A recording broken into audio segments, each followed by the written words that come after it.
Hey guys, Brent Hull here. Do you have locks that are around your house? Do you have a pre-1940 house with a bunch of locks that are kind of wonky, doorknobs that kind of slip, don't work very well, maybe doors that don't close real tight? I'm going to show you a real quick way of kind of fixing a mortise lock. This is a mortise lock. Fits in the mortise of a door. I want you to keep these things because they last longer. This is 100 years old. It's going to last for 100 years. And I'm going to show you how today. New locks are cheap and they're little tubular things that you drill a hole and stick them in. They're very cheap, okay? Pre-1940, okay, you had mortise locks. Now mortise locks means that a mortise has been cut into your door and this lock fits in the mortise, thus a mortise lock. Now the mortise lock is an advancement over the rim lock. The rim lock was the box that sat on side your door. What I'm going to show you is how easy these things are to make work and get going again. And this is a good example because we've got an escutcheon plate on this side, which is what this is called. And then we've got a rosette on this side, just a real rosette.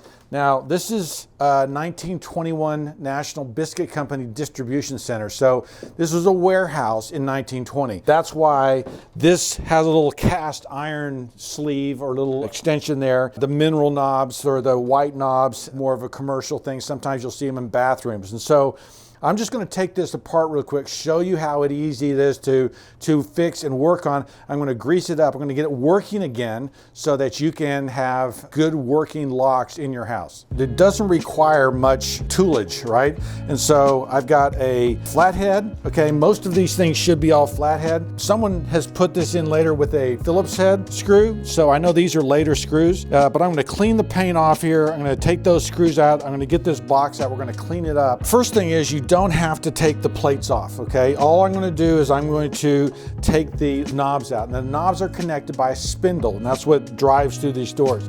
Now you'll notice this has a rivet on this little lock here, okay? That has a rivet. There's no screw to unscrew. This side has a little screw. I'm going to unscrew this little screw here.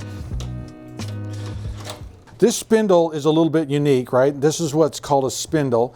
And there's actually threads in here, right? So that this threaded screw goes into this spindle. Now you'll notice that there's a number of different spots here, and that allows you to adjust the door, right? Adjust the opening of your door so that your knobs will fit tight on your escutcheon. Now, if your knobs are a little bit loose on your escutcheon plate, there's going to be a little wiggle and a waggle in there, which is okay. This is what you're looking at, and this is your spindle. Now, once that's out, I can actually just going to pull this mortise lock right out. And I'm going to show you how to get it working. Now, I know that these screws were added later. They're Phillips head screws. And Phillips head screws are a post-1950, 1960 deal. They were invented earlier, but they don't really show up in hardware till later. So if you want to look at an old door and know whether you got original hinges or original hardware, seeing the flat head screws as opposed to Phillips head is one clue. Well, I'm going to just loosen this up and pull it out. And sometimes if it doesn't come out, I'll stick my thing in here and then just push from here, right?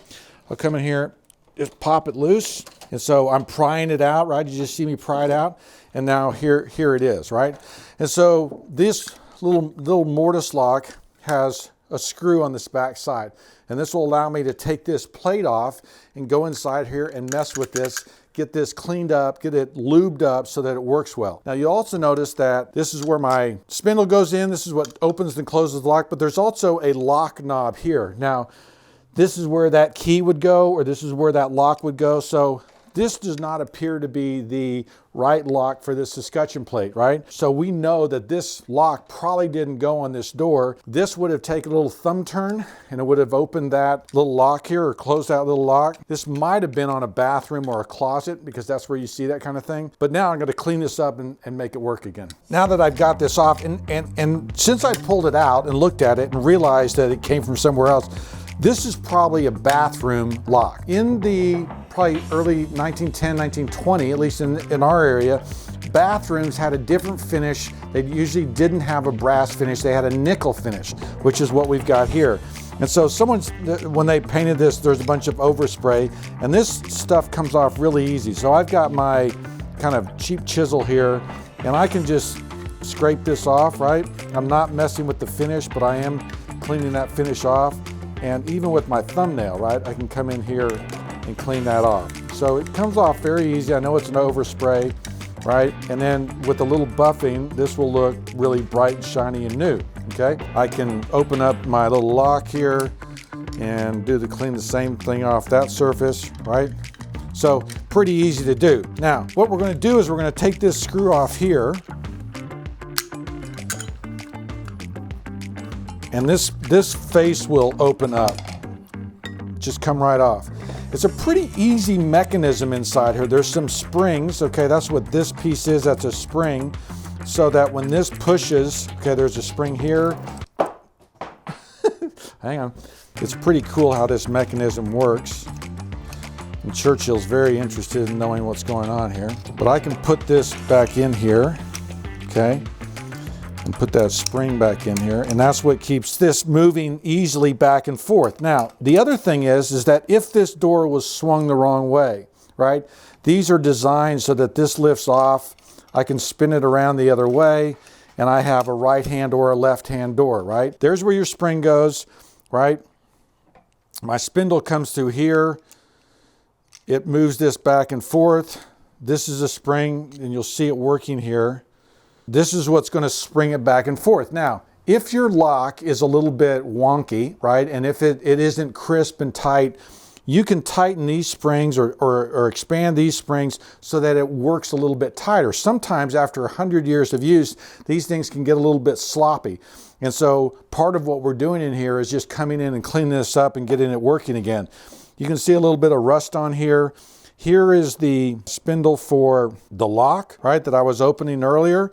You can see, and I think it's pretty cool to look at these things and see how they work. I'll do it this way so you can kind of watch this, but this will turn and move that lock out, and you can see, right, the mechanism and how they put this together so that it works and operates. This is again another spring to keep things tight.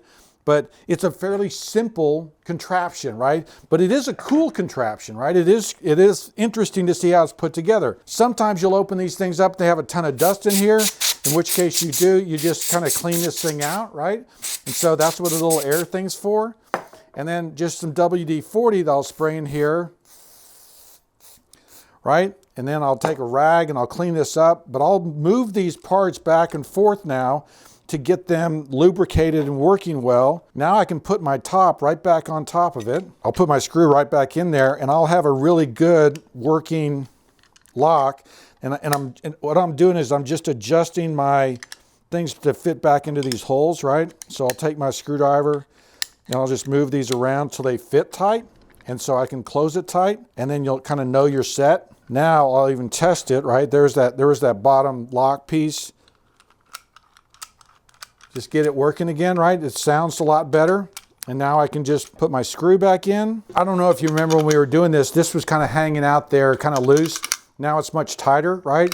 It's all greased up, it's ready to go, and I can put it back in. So this is a project that you can do around your house. Go fix up and tighten up your locks and the ones that are loose. It's a fairly easy project. You'll get the hang of it really quick. And now I'll just scrape the paint off, and I'll have a really handsome looking door finish again and a good working lock. So hopefully very quickly, very easily, you can put your locks back together, get your locks in your house working. These are much better than the new ones. Do not take them out. Do not fill up that mortise. Get old locks, put them back in there, get your authenticity, get the right things working in your house. Please do not replace them. Okay guys, so just a few simple things. You know, what did that take me? 4 minutes to open it up, clean it, get it oiled, put it back together, right? In just a few minutes each door, maybe in a Saturday, maybe in a weekend, you can get all your doors in your house working good again. Do not replace them. Be sure to follow me on Instagram and Facebook, Hull Millwork Hull Homes. If you're watching on YouTube, hit the subscribe button and also sign up for the newsletter. I'm Brent Hull. Thanks for watching.